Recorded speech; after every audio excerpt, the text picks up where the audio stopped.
Jones. Commissioner O'Hara. Present. Commissioner Williams. Present. Commissioner DePlaga. Present. Solicitor Stone. Here. Manager Patterson. Here. Okay, Solicitor Stone, I was of the understanding that we were to have a hearing today, and then I heard that you wanted us to start the meeting first. Well, actually, I think it'd be a good idea, since there are some outstanding legal issues involving the hearing, if we had a short executive session. I think that would save us a lot of time in the public meeting. And what's the basis for the executive session? To talk about some preliminary legal matters pertaining to the hearing itself. There may be some issues that we could resolve before we go into the hearing. Procedural issues, not Okay. substantive. Okay. Not entirely convinced, I'm sure, of the basis for an executive session, but we'll go into it and we'll go from there. Thank you. Should we go into the other room rather than ask everyone to leave? Sure.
All right, so thank you to everybody for your patience. We had a brief executive session to discuss some issues that potentially could touch on litigation. We were to hold a conditional use application. Is counsel for the applicant here tonight? Yes, Wayne DeLuca. And my understanding, based on representation made by our solicitor, is that your client is not prepared to go forward. Are you prepared to withdraw both applications that are in front of us tonight? We're going to withdraw those applications. I think there's some inconsistencies or irregularities in those applications, and we're going to refile. Okay. So they're in keeping with your land use ordinances. All right, so we will accept those applications as withdrawn, and that's the conditional use application and the plan for the lot subdivision, correct? That's correct. Okay. I have not seen anything in my client's file, so I'll have moved them up and files so I can take a look at them and get them correct. Excellent. Okay, thank you. We're free to leave? Yep. Yep. Thank you. Thank you. Thank you. Contact me tomorrow. That copy is enough. Yeah. Thank you. Send me a. Okay. Yeah. Okay, so then that means that we're moving along. I should have announced this before. Please take notice that this meeting and all Aleppo Township meetings are recorded. That means that they are streaming live onto the internet now, and they are recorded on YouTube. So somebody could be watching right now before you have a chance to go back and erase something, and somebody can watch this forever into the future. So be on your best behavior, please. Okay, and with that, I will entertain a motion to approve the minutes of the workshop meeting of October 9th, 2017. So moved. There's a motion. Is there a second? Second. There's a motion and a second. All those in favor say aye. Aye. Any opposed say no. Motion carries. Thank you. Reports, public safety. That's you, Chief. Good way to get a year. All right.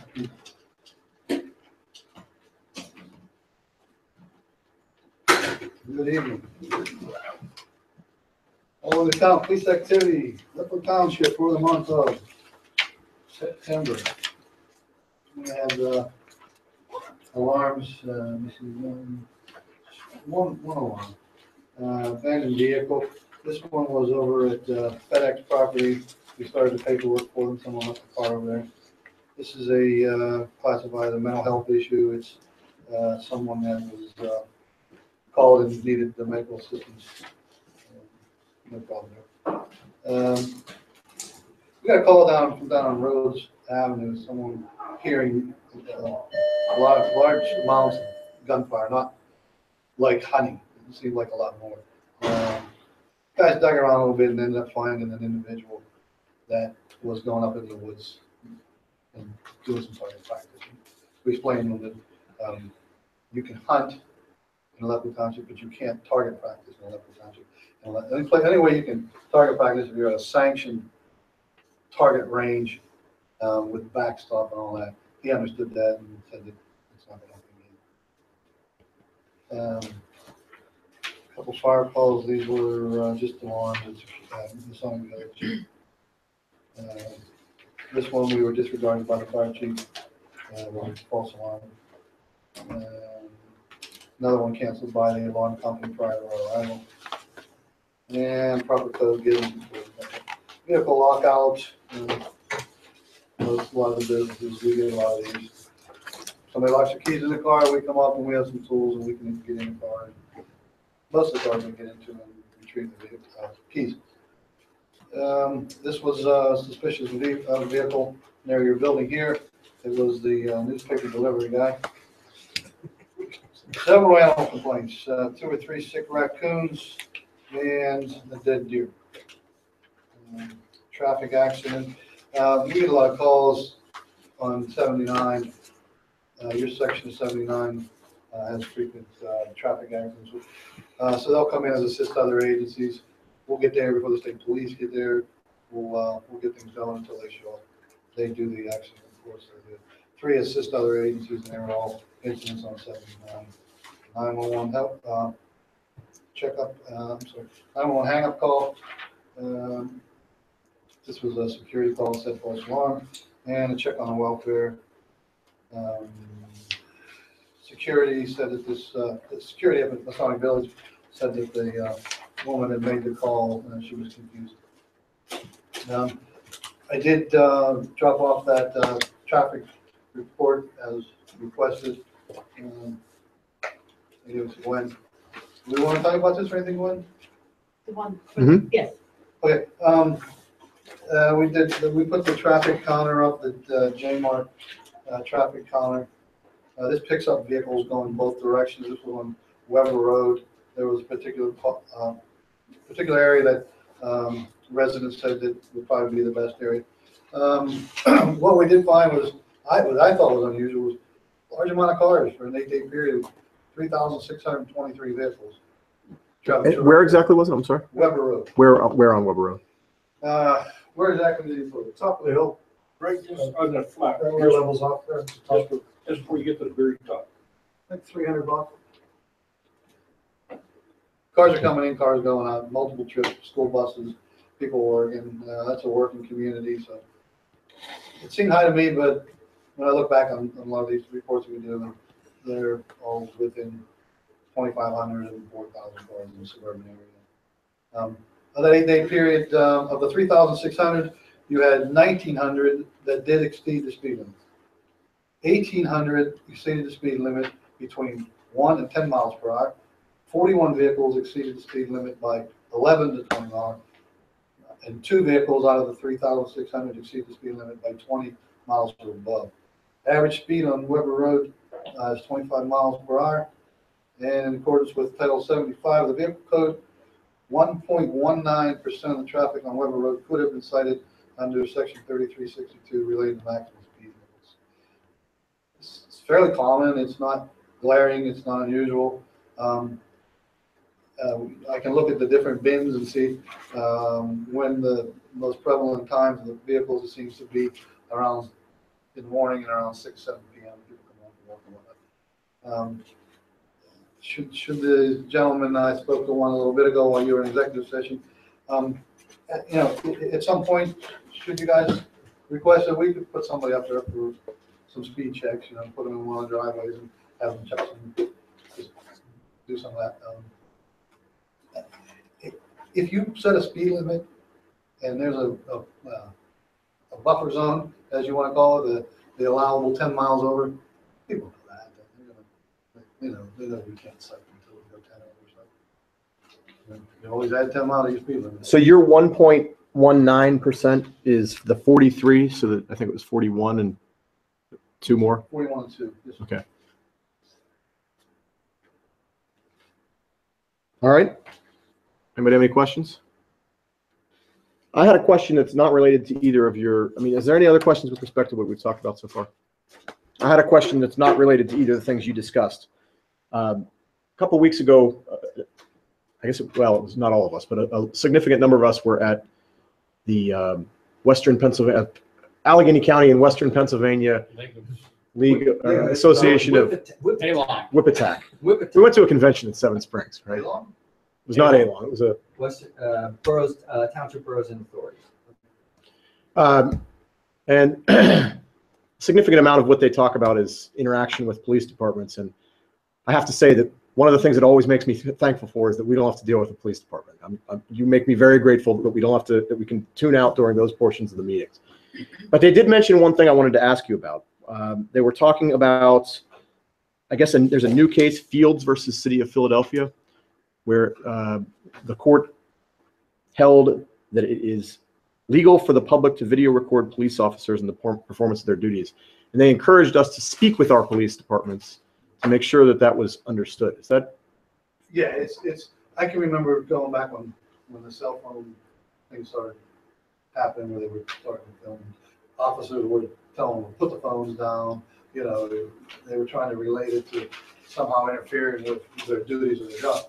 Well, that case did set precedents for just let them go. Okay. And we know that. Good. And they know, and they're instructed to just be professional, because there's a good chance that someone is being taken. Yep. And if they just hold up, it's happening a lot on car stops. As soon as the officer walks up to the car, the phones are coming right out. on and they're Is it a good thing? I don't know. Is it a bad thing? I don't know. It's a fact of life. So we are well aware of it. Thank you. That's all I wanted to know. All right. All right, I can check that off. Anybody else? All right, thank you, Chief. Thanks. Again, council, any gentlemen want me to do something up there? A little extra, we'll be glad to do. When I spoke with the chief, Why don't you tell us your name, sir? Art Capuzzi, Weber Road. Uh-huh. We were, I guess it kind of, our thoughts, of speeding. It helped in that respect. I appreciate what you have done, what the chief has done. He did suggest that we kind of keep an eye open for habitual people. And we spoke, and we both believe there's probably one or two people that are in that window. And we'll kind of keep an eye open. And if we think that he said, the report, and he'll come up and, I kind of feel bad citing someone, but occasionally if a cruiser is sitting in the driveway, people may say, hey, they could be there. We can do that. That's no problem. We'll do that. And slow down. So I would gladly volunteer my driveway because you can back up and kind of, I don't want to use the word hide, but coming around that bend where he had the machine, it would be probably at your peak speed there. What we normally do, we have two sets of devices that we use to determine speed. One is VASCAR, which is the two lines. It's a device where when the car hits the first one, we get a switch, and it hits the second one, we get the switch again, and that determines the speed based on the distance of those two lines. With that one, we have to have lines painted in a specific area. We do have another device called NRAD, which is kind of like a garage door opener. When you touch the beam, and the garage door won't go up or down. It's two of them. You put one on one side of the road, one on the other side of the road, and one a little below it. And when it hits both of them, then it calculates the speed. And that we don't have to have the lines. We can put that just about anywhere, as long as we have a visual sight. We have to be able to see them go through the points. They can be 40 miles down the road. So we could set these somewhere and set someone else. It'll beam that speed to us.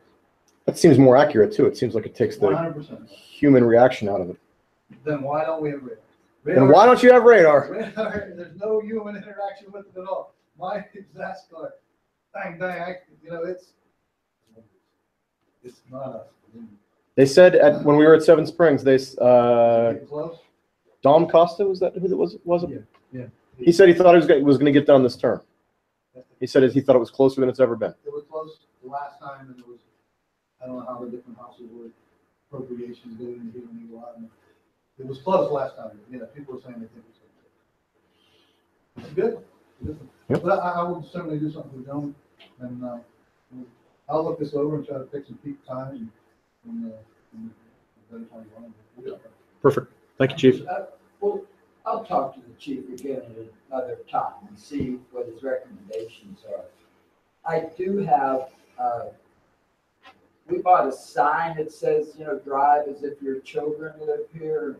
It's about 5 or 6 feet off the road, and it's maybe that big. And we didn't know if that's against ordinance or,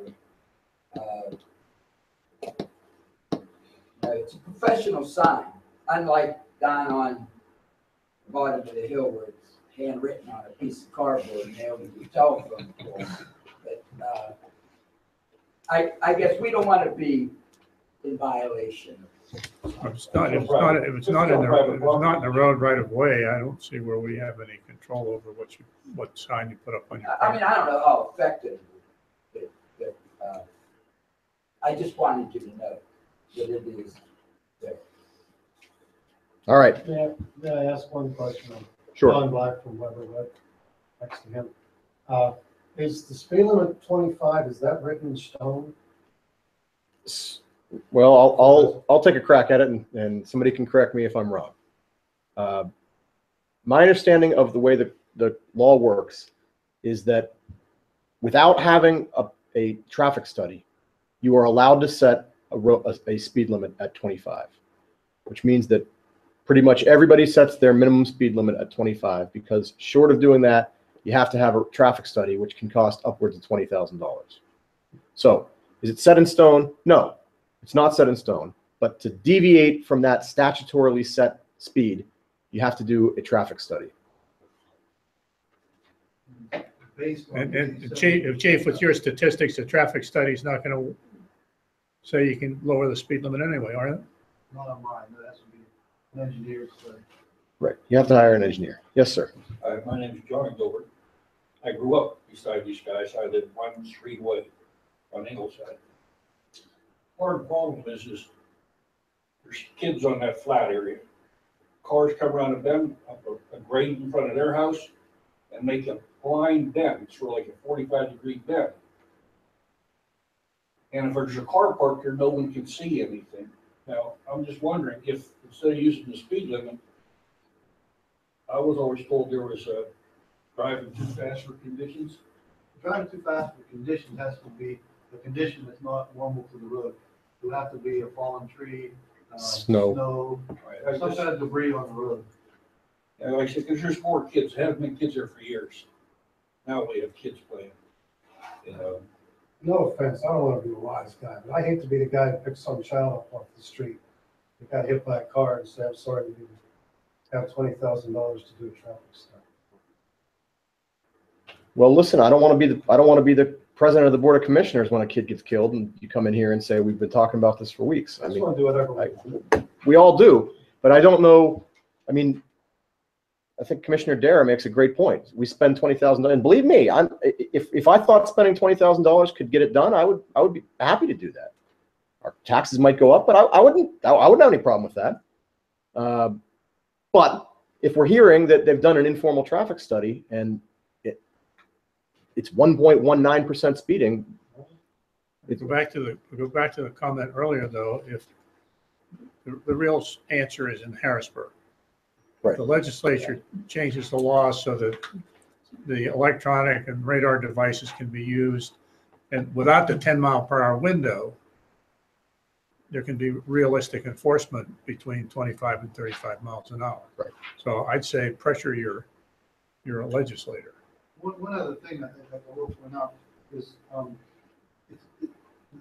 may be wrong, I'm not sure, Harlan, it's based on the 85th percentile or the 87th percentile. Whatever that is what, in most of these, it looks like 29 mile per hour was the 85th percentile. Now, that is what they baseline the speed limit for. If you do the traffic study, right? If you do the traffic study, they set it based on percentiles. So to deviate. Sorry. Chief, when you look at those peak hours though, I mean, is the percentage still 1% that is speeding? Peak hour. I mean, if you just take it across the board, I mean, it would be diluted, I would think, versus taking it during peak. It might be a higher number. Just curious.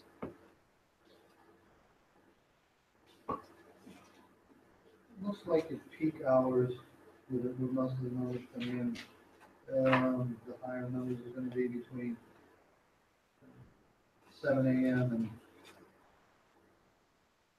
7 p.m. It's basically, outside of that, you don't have a lot of traffic. It's pretty minimal. But is the speeding still like 1% is what you're saying during peak? Is that what you're saying? It'd be hard for me to figure that out just by looking at the. Yeah. May I bring up one more thing? Of course. I did a little research online. I brought up the speed bumps. I know that got shut down quickly. But I've researched, there are portable speed bumps that can be removed for winter plowing and such. You go online, portable speed bumps, there's dozens of stripes. Yeah, they're not, those are not, that's not what we call speed, what we used to call speed bumps. They're called speed humps. There's both. There's both, and they can be removed in the winter. But I think if your experience is like any place else where I've been, you'll get a lot of pushback from your emergency responders. You'll get pushback from, a number of public services that don't want those in the middle of the road when they're trying to respond to an emergency. Is there a particular type of speed bump that our emergency responders have an issue with? Because I've seen all different kinds of speed bumps. There's some that have a very gradual slope and they're very wide, and there's those really short, steeper ones. And I don't know generally. I know the general reaction when communities do this is the biggest pushback comes from the emergency responders. I don't find them to be very effective. I know I'm going kind of against my neighbor, who we talk often. I don't believe the humps or the bumps are very effective. People still go over and bottom out and get airborne over them. It's and in that area, no offense, because the speeding is more at Dawn's area where the blind spot was. It was discussed. I don't want to really get into excessive things here, traffic studies and that. I think we should try the lesser of solutions and see, what happens. Okay. And it may be, because I know his officers sit on Blackburn up off of Scaife at that hill, and let me tell you, traffic is slow going through there now because they don't know when the officer will be sitting there. If you come out of Scaife and make a right on the Blackburn, there's a cruiser that sits there occasionally. I don't know if he's clocking or whatever, but his presence slows people down. Not knowing if he would be there is slowing people down. So you used to go on Blackburn out to Sheets, they'd be 2 feet from your bumper. Now, if you're going 25, 26, or 27, there's now an area in between because they don't know when an officer may be sitting. And that's, I know the officers, we have to pay them, and the cruisers are expensive, but I think that's the least expensive way to go out of the starting gate, so to say. All right, well, why don't we give that a try? I have a comment. Go ahead. Question. In the area that you described where they're coming up an incline and around bend as well, and then the flats part happens, has anybody put a sign there, children playing? Yes. I did. No, I mean an official sign. No, there is Oh, there just is one shy of coming. that, There is one coming. just shy of that area, there's an official sign that says, It's across the street. something, children president, or There is one. I forgot. caution children. The Public Works Department put Okay, it up, I'd say, that's good. We Thank could you. use one coming the other way. I have, We could use one coming the other way. That's where they're really going fast is coming the other way Well, let's have that one. because they're coming down. I have one more question for the chief. If you did monitor this area, sit out there, how long do you think you would do that for me? What do you find to be effective? I know behavior takes a long time to change with people. I mean, how often and how frequently and for what kind of time period you're talking about sitting out there? What do you think's effective? Well, there's different contracts and different, that we have with different communities. So it's not like we're here 24 hours a day in another. We respond 25 hours a day and do patrol on it. So I'm just saying that I will offer to, aside that patrol, to put the car there periodically. Periodically, like once a week maybe, or what are you thinking? Let me see what I can do. Okay. And I'll get somebody up here. They'll, I do run traffic cars specifically, right? I'll bring a guy for 8 hours just to run traffic. Now, he's free to go anywhere. He'll go to any community, so we'll set him up here for 1 hour, and then Could go to the other areas. But we do run periodic this truck. So, I got a couple guys that are hammering. Okay, moving right along. Okay, anything else on public safety? Thank you. You're welcome. All right, emergency management. Fire company. A couple things tonight. Kind of touch on what we talked about a few months ago. The Township Board of Commissioners wanted that siren program for emergency management. That has been done. We've done one test so far. We just got it built Friday and we passed it to Gwen today. Next month, I believe the commissioners are having the workshop meeting at our station. Right. So we can go through a real quick demonstration on what's involved. Walking up and hitting the button. So. Great. It is a completely different tone. Right now, currently with the fire department, it goes for 5 cycles, 52 seconds. It goes up and down. So basically 10 seconds per cycle goes up. It ramps all the way up and then down. The emergency management tone is 1 minute. And it seems like it's 5 minutes when you're standing there. So it's very loud, it's very obnoxious, but I think the difference in the tone, I think everybody will catch on. Good.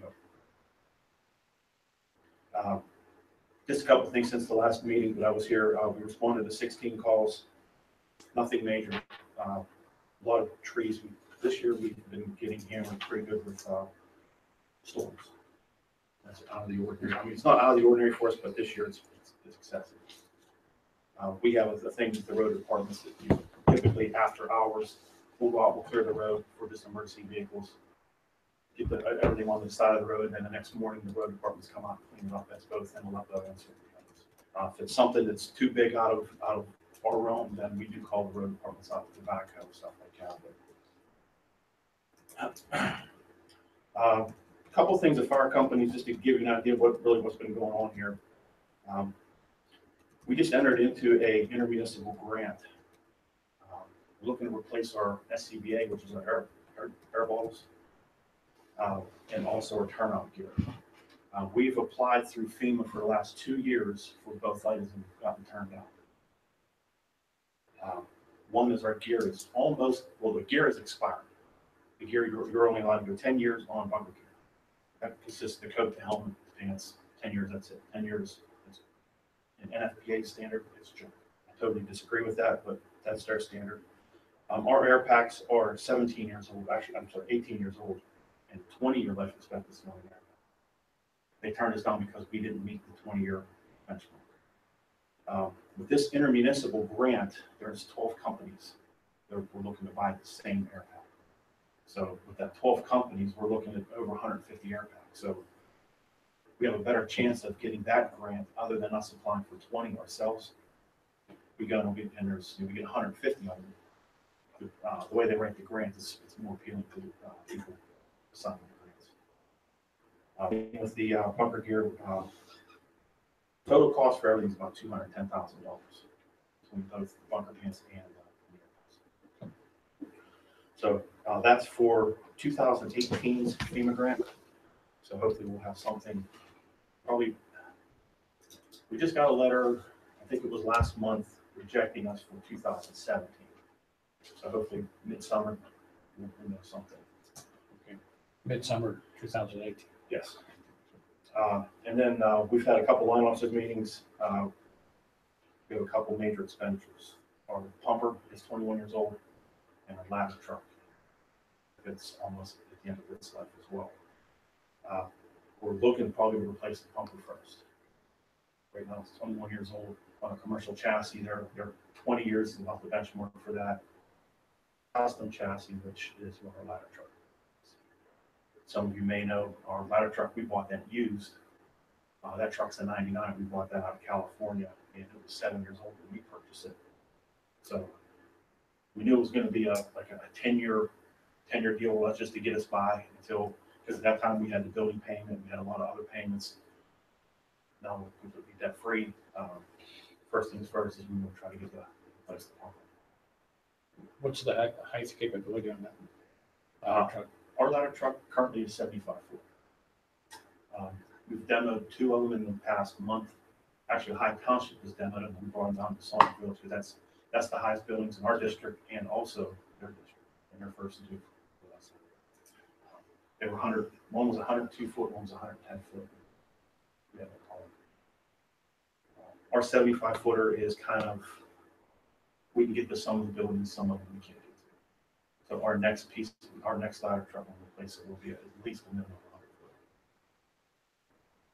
100 foot. The one demo we demoed, the 102 footer was $900,000. $900,000. The other truck that came in was 110. It was 1.5 million. We will not be buying the 110 footer. It's ridiculous, and it's across all of our board. We are not buying another huge truck. All of our trucks we purchased new, except for that ladder truck we bought 10, 11 years ago now, and that truck has been nothing but a money pit. We bought the truck for $299,000. We put over $100,000. It's just one thing.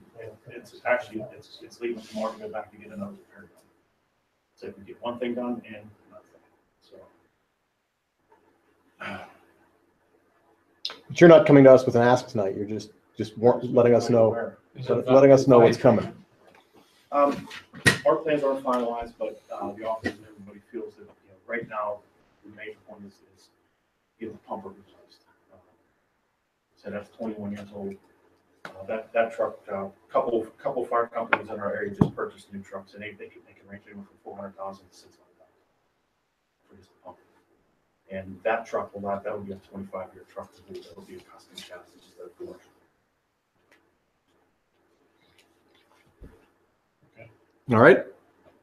That's it. I'm looking forward to we're coming down next month. We'll see you there. Thank you. Thank you. Thank you. Thank you. All right, now we have on our agenda a motion to adopt the Act 172 local tax credit for firefighters and EMS volunteer ordinance. We've discussed that in the past, correct? Is there a motion? So moved. Second. There's a motion and a second. Is there any further discussion? All those in favor say aye. Aye. Any opposed say no. Motion carries 4-0. Thank you. All right, next, Public Works. I have the Public Works report. The Public Works crew worked, they cut the grass throughout the township. They put in new asphalt in front of the salt building. They crack sealed the curb on South McCoy and in front of the salt building. They did body work on dump trucks and cleaned up spots on the backhoe. They rebuilt the spinner for the salt spreader, and they started to blow leaves off the sides of the road in the township. Any questions? Thank you. Could I say something, sir? Sure. I'd just like to compliment our road crew. I'll tell you what, I've been in this township for 70 years. And I've seen them all. These guys are good. They're really good. They take good care. Just great guys, all of them. They're very accommodating. Yeah, you talk to Tom or Tim, either one, with even the littlest issue, they really do try to accommodate the community. So, I don't know what they do anywhere else, but my world is on where the road is. In the winter, we get the best roads in the county. Yeah. I agree. Agree. Those roads are great. All right, well, thank you for saying that. Communications, I have no report except, I don't know if this falls under communications or we don't have a president's message, but maybe it falls more like that. Occasionally, as president of our board, I get these invitations to go to these, I don't know what you'd call them, these breakfasts or meetings or whatnot. And I went to one today for the Pittsburgh Botanical Garden, which I had never even heard of. The Pittsburgh Botanical Garden. It's new. It's something that they're trying to put together where they're trying to, they've taken property that was leased to them by Allegheny County, and it was former mine property, and they're trying to repurpose this in order to make a botanical garden out of it. Rich Fitzgerald was there at this meeting this morning. And they're really positioning this not just as another nonprofit, but really a service to Allegheny County residents. And by way of comparison, the acreage that they have available at the Pittsburgh Botanic Garden will dwarf the largest Allegheny County park that's available in the county. So again, they're trying to make it that it's not just a park, but it's something that's available for everybody. And I just thought, because again, I never knew about it. I never knew that it was there. And I have to say that I thought it was absolutely stunning. So, you know, I pulled up some pictures here on the internet. They're obviously, they're trying very hard to position themselves as a wedding and a corporate facility, which is certainly available as a resident. And I just wanted to pass along that it was there and to let you know if you had questions, they're online, or I can certainly give you the literature that they gave to us this morning. Is this the one near Oakdale? Yes, Yeah, yes. it's, I didn't know I was there either until about 3 weeks ago, and It's been there for a I while. drove up, yeah, I guess so, because the flower gardens are well established. Yes, it's well Gorgeous. developed. Just absolutely beautiful. And there weren't, it was not an effort. I mean, of course, like anybody that needs to raise funds, they're always happy to take your money. But this was not an effort to raise funds. They just were trying to make sure that residents of Allegheny County knew that this is a resource that's available to them, because I think they're having a hard time getting their message out. So there it is. That's my report. Planning and zoning. Done with that. Anything else on that, Gwen? Nothing else, no. Okay. Tax collector and treasurer. Good evening, everybody. Evening. Sorry I missed last month, traveling for work, whatnot. But I was able to provide both August and September's reports to you for this month. I can just kind of read off a little bit, and then if you have any questions. So for August, total taxes collected was $28,715.87. If you kind of go through all the account balances that we had for the month of August, total monies on hand was $1,873,841.75. If you subtract out the pledged funds and the targeted funds, you have net operating funds of $1,126,751.12 for the month of August.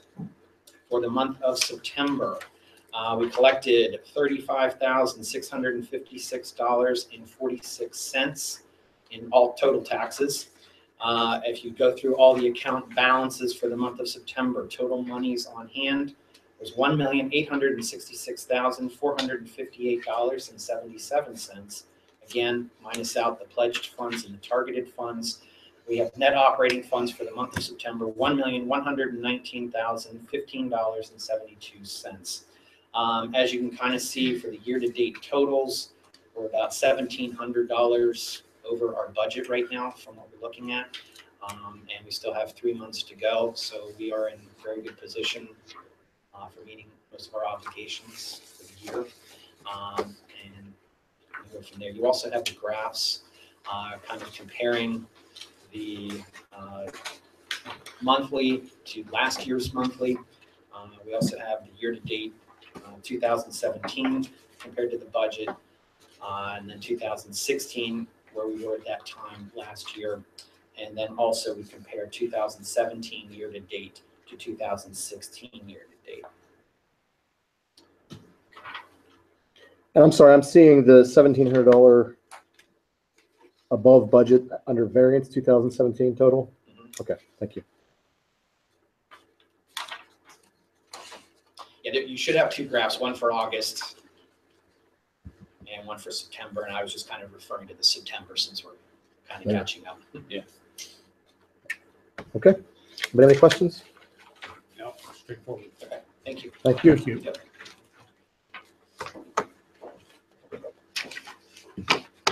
All right, there's an omnibus motion with respect to finance. I move to approve the September bill list in the amount of $27,731.88 to to ratify the September prepaid bills in the amount of $8,816.79, and to ratify September payroll transfers in the amount of $16,575.42. Second. There's a motion and a second. Is there any further discussion?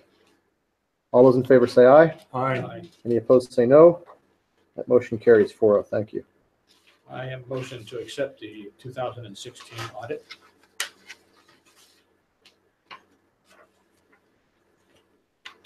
Second. All right, there's a motion and a second.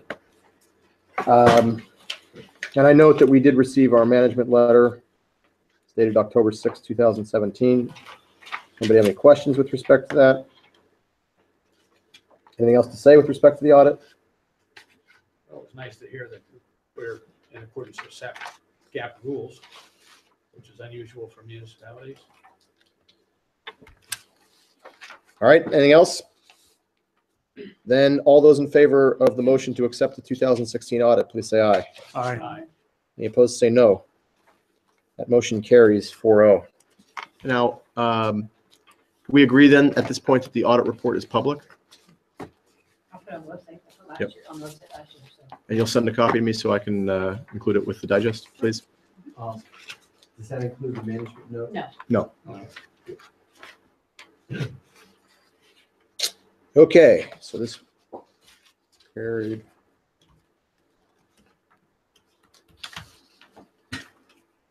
Aleppo Township Authority. Nothing current, but ongoing, we're going to have a meeting next week to discuss the pump house and all of the ramifications that have gone on there. So we'll have to wait the engineer's report, but we do have a situation there where the current design is not durable enough, it appears. And we're going to be evaluating the recommendations for changes in that pumping orientation. Just a heads up. How about with respect to the concern about the discharge, the investigation of discharge? That would be Culligan. Yep. Well, I don't know. I have no report on that. I don't know what's taking so much time, but I wasn't at the last meeting. All right. Anybody else on the authority? All right. Quaker Valley COG. Everybody will be very excited to hear that the dinner is Wednesday, and I am supposed to make sure that I talk up the dinner. So let's get excited about the dinner. I think former Commissioner Scollart is going to be in attendance. Is that correct? It's very exciting. Our guest.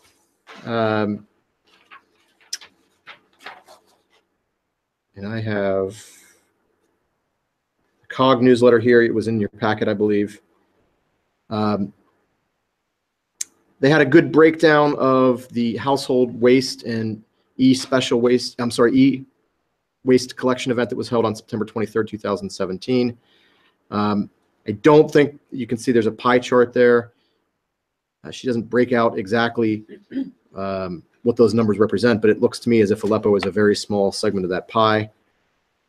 I think, as I always say whenever we talk about household hazardous waste and special e-waste events, we don't need this. We have waste management at your door collection, which means that they'll come and pick up everything that's here, and they won't charge you. We already pay for it, so you might as well use it. But I think that you can see that they've had a year-to-date total of 717 cars. That's significant. Number two, they talk about the annual dinner. I've said enough there to say about that. They held a candidates night back in September. I was there for that. It was a nice event. There were lots of people who were running, although our elections aren't contested in Aleppo. And then 4 is the CDBG. We don't need to worry about that. 5, the proposed budget was introduced last meeting. It is significant to say that at this point, no dues change is currently included. I think that there are whispers that at some point the dues are gonna, or the due structure may ultimately need to change, but for this year at least, there's gonna be no change in the dues, so our dues will remain. Gwen, do you know off the top of your head what they I are? believe it's 3,300. 3,300. Kind of what she's saying in the second paragraph 5 here is that she sees a model, maybe if dues don't necessarily increase, an alternative way to increase revenue is to try to do a little bit more of a fee for service model. So rather than your dues being the only revenue source for the COG, if you want to be involved in a certain recycling event, perhaps you can pay and participate in that or not. So things are a little bit more a la carte. But that's not really on the table for 2018 either. And that's it. So that's my report. Anybody have any questions about the COG? I'm sure I'll see you all for the dinner Wednesday night and we can talk further about it then. Ambulance Authority. I have a brief report from Mary Carolyn Nash. She attended the Quaker Valley ambulance meeting on September 28th. There were 195 ambulance calls in the month of August and 134 wheelchair van trips. Quaker Valley Ambulance approved the expenditure of $85,000 for a remounted ambulance, which I believe is an older ambulance rebuilt. Valley will do the same out of their budget next year for another one. And the annual fund drive mailing will begin the month of October. So you may have already gotten your annual fund drive from Quaker Valley. Would you call that, it wasn't a new ambulance, it was a Remounted. ambulance? Thank you. All right. MS4. I have a question on the ambulance authority. What do you do with your used pieces of equipment? How do you retire them? Or do you retire them? Put them up for sale? Our last engine went to South America. Nice trip. Okay, thank you. MS4. No report. Solicitor. No report. I just noted in, when Chris came back from the workshop session that there had been some discussion about a social networking, a social media policy. And I can have one for you, a draft of one for you to review at the next workshop. Okay, that'd be great. Please do so. Yep. Happy to.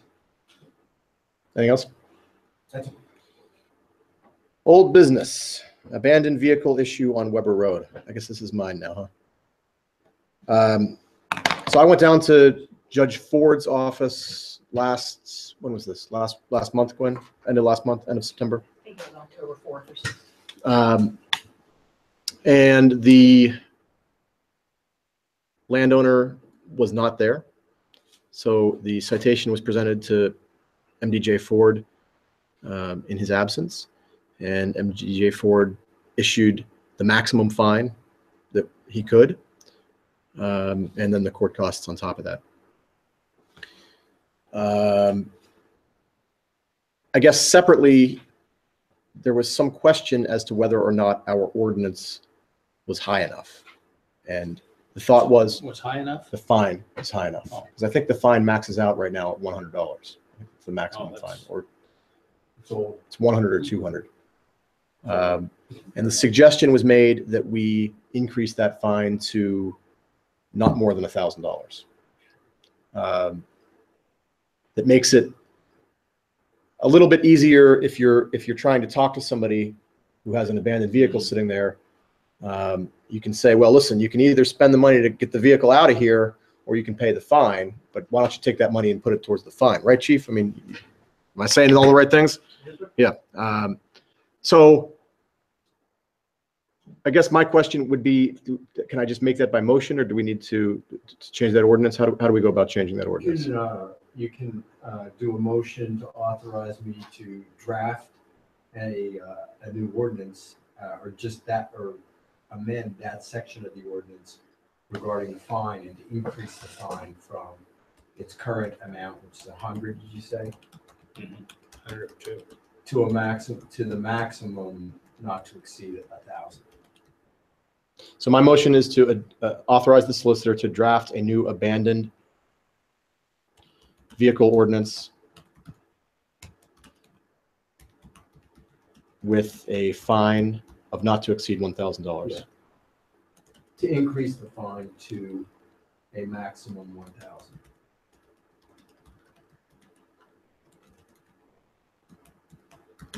And most current ordinances are minimum 600, maximum 1,000 anyway. Yeah. So this has to be a very low. It is. It is. What is the definition of abandoned? How long does a vehicle have to sit there for? Just curious. You gotta look at the ordinance. There's some definitions. I don't remember off the top of my head. It's, I believe it's defined. Sir, may I ask a question? When, on these fines I get, even at the $100, is that like just a one-time thing? Or is it No. $100 a week? Or No. A day. It's well, wait. It's per number of citations that are issued, right? So if Officer Hartzell says, Officer Hartzell goes back every day and writes a ticket, then we're gonna rack them up per day. They can be issued every day, but I don't think we're at the point where we're issuing them every day. He told me on the way out the door, he said, well, I'll go back next week. So my understanding is that, I think he just issued, I think he will do weekly. okay. And if you don't mind me speaking? No, go ahead. I've been that guy, I've had old vehicles all my life, okay? And recently I had a buyer for my wife's car, a neighbor. And my car sat there for 6 weeks with no license plate on it because I put it on a new car. And it had the current inspection and everything, but no license plate because the guy promised to buy it and didn't. Now I'm in a panic to try to sell it because no one can drive it because there's no insurance on it, no plate on it because I transferred it. You know, I mean, just, well, if someone said, man, you could pay $1,000 because someone called up, you know, in the meantime, I was going everything I could to sell it. I think some of the ordinances dictate that not only it has to be out of registration, out of inspection, but it also has to be in a condition that renders, it's something that animals can sort of live in and fall off fences, things that, we understand people have, today they collect cars, and they take cars. It really has, even the magistrates won't, they won't hold them unless there is a full information. So this would be like a nuisance almost. Eyesore nuisance. Right. Will attract, vermin and things. Thank you. Matthew, if I can ask the solicitor, is there some way that this vehicle could be confiscated off of private property to take away the public danger or whatever if he isn't complying with? So again, Harlan, why don't you let me take a crack at it? You tell me if I'm wrong, okay? My understanding is that yes, we can do that, and then we can lien the property for the amount that we spend on that. But that means that we have to expect that on the back end, we're going to make that up. And it's sort of a question of policy. You happy with that answer? Okay. Yeah, well, as a matter of policy, then we have to ask the question of, do we want to go and be basically advancing the cost of all this and getting liens that we may or may not be able to get when the property is sold? And paying someone to file liens. Now in fact, Do you have a writ of seizure for that? Yeah, I was gonna say, I think you have to be a little careful. You would have to have a due process hearing before you seize that property. One way to do it, but you could do it. One way to do it would be just to file for injunctive relief in court. oh, right. All this presupposes that you get the court permission. I guess I should add that. Yeah. But even if you get the court permission, the question is, do you want to do that? Because then we're either paying for that and paying somebody to come junk the car, or we expect to get it back on the lien on the sale of the property. But I'm saying add to that your costs, your legal fees, and your costs for going through the hearing that authorizes you to get that, seize the car. So what if Can't he you doesn't pay the impound the fines? car without all of that? It's just a question of ultimate disposition before you have to have the due process hearing? Take it to the airport. They have a lot of cars that they're abandoned over there and they're selling. On the road, we will pull up on public access to private property. I guess my question is, I believe I know the vehicle that's in question. And I also believe there isn't gonna be any compliance with how many citations you write up. So, if it's a public nuisance or public safety issue, then, I guess other energies should be used to resolve the problem. Well, I mean, I'm very much of a, let's cross that bridge when we come to it guy. And I might agree with you that I don't think that you can get all the citations you want to in the world. And I don't know that that's necessarily going to win the day. But you know what? It might. So let's not catastrophize and get ourselves to a place where we say, what if, until we've let a couple of these citations pile up and he gets to a place where, I mean, because right now I don't know that I would necessarily be inclined to move on it either. If the fine is $100 and you can just let it sit there, let it pile up. When it gets to 1,000, what would you do? I'd probably move it. So the chief said people collecting cars and rebuilding them. If he said, I'm gonna recondition this thing because it's an old, it's about an antique by now, actually. So what happens there? Once again, it's a hypothetical situation. Yeah. I mean, I don't have the ordinance right in front of me, but that's why we have a magistrate, because he gets to make those decisions about this is an abandoned car, this isn't an abandoned car. I don't know. I mean, that's really not in front of us. The question, though, that is in front of us, the motion that is on the table, is to authorize the solicitor to draft a new abandoned vehicle ordinance to increase the fine to a maximum of $1,000. There's a motion and a second. A second. Is there any further discussion with respect to that? Does everybody see the way it's worded? Everybody satisfied? Gwen, Harlan, you have everything you need? Okay. All those in favor say aye. Aye. Any opposed say no. That carried. Sorry. I carried 4-0. Thank you. Okay, any other old business? Hearing none. Any new business? Hearing none. Any citizens that want to participate? Hearing none. There is an executive session.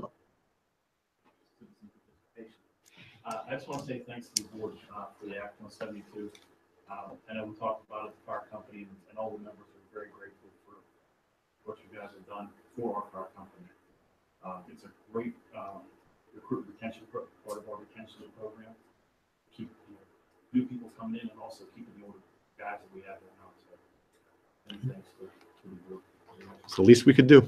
Yeah. As a Thanks for member of saying the something. community, I would like to second that. Good. Okay. Do we need another executive session, or have we dealt with everything that's been dealt with? It's very brief. It's about this repeat issue. All right. We will go into executive session at 8:11 p.m. We will not come back onto video when we come out of executive session. So for all intents and purposes, this is the end of the meeting for those who are watching along at home. Don't forget that our next meeting next month, the workshop meeting, will be at the Volunteer Firehouse. We'll look forward to seeing you all there. Thank you for coming tonight, and good night. Rolling outside or